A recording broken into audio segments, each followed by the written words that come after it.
টানা ৩ দিন উত্তেজনার পর হামলা বন্ধে রাজি হয়েছে যুক্তরাষ্ট্র ইরান হরমুজ প্রণালী সংক্রান্ত বিরোধ নিষ্পত্তিতে। আগামীকাল মঙ্গলবার কাতারের রাজধানী দোহায় আলোচনায় বসতে যাচ্ছে দুই পক্ষ।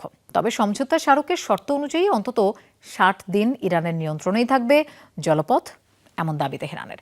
এই নৌপথে অন্য কেউ হস্তক্ষেপের চেষ্টা করলে মেনে নেওয়া হবে না, কড়া হুঁশিয়ারি পররাষ্ট্রমন্ত্রী আব্বাস আরাকচির। সিলন টি রপ্তানিতে শীর্ষে।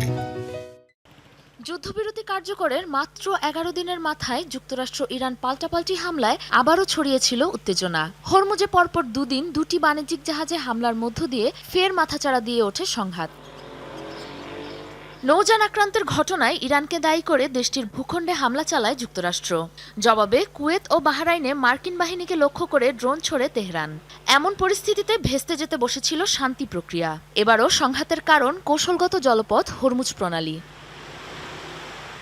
দুদেশের সমঝোতা স্মারক অনুযায়ী আগামী ৬০ দিনের জন্য হরমুজের টোল আদায় না করার শর্তে রাজি হয়েছিল ইরান। গুরুত্বপূর্ণ জলপথটির ট্রাফিক নিয়ন্ত্রণের কর্তৃত্ব পেয়েছিল তারা, যাতে যুক্তরাষ্ট্র অযাচিত হস্তক্ষেপ করেছে বলে অভিযোগ তুলেছে তেহরান।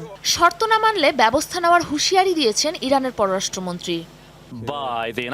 হরমুজ প্রণালীর ব্যবস্থাপনায় কোনো পক্ষ কিংবা রাষ্ট্রের হস্তক্ষেপ মেনে নেওয়া হবে না। সমঝোতা স্মারকের চুক্তিকে সম্মান করুন, না হলে এটি ফেস্তে যাবে।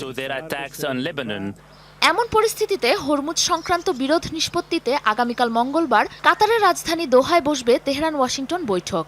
আপাতত সামরিক তৎপরতা থেকে বিরত থাকতে রাজি দুপক্ষই। মার্কিন গণমাধ্যম অ্যাক্সিওস জানিয়েছে এই তথ্য।